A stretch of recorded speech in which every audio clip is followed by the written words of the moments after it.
Okey, yang ni yang baru sampai punya Toyota Grand Hiace motorhome yang paling murah. Yang ni RM129,000 je.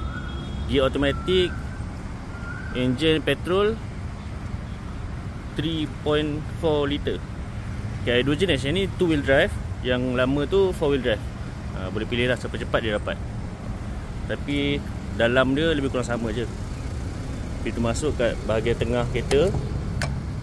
Okay, bila masuk ni ada step, tempat kasut, ada tabletop sini, ujung situ sinki, fridge.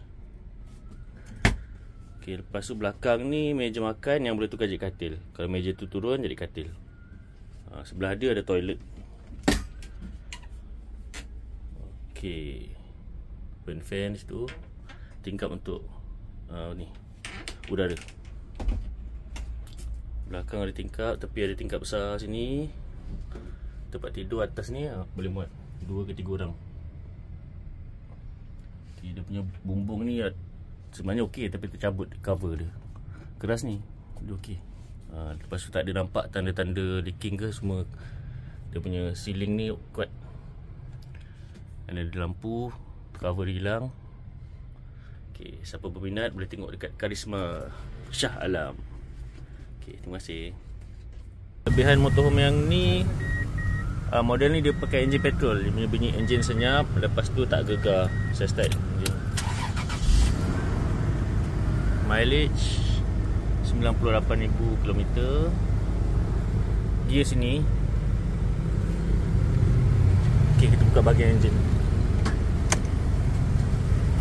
Enjin senyap, selesa lah untuk dibantu. Sebab kat dalam kereta tak gegar dan bunyi dia senyap macam ni.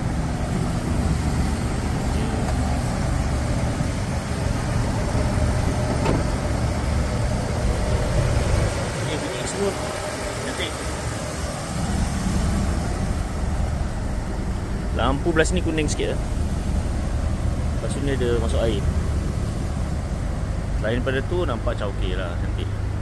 Okay, untuk harga RM129,000 memang berbaloi.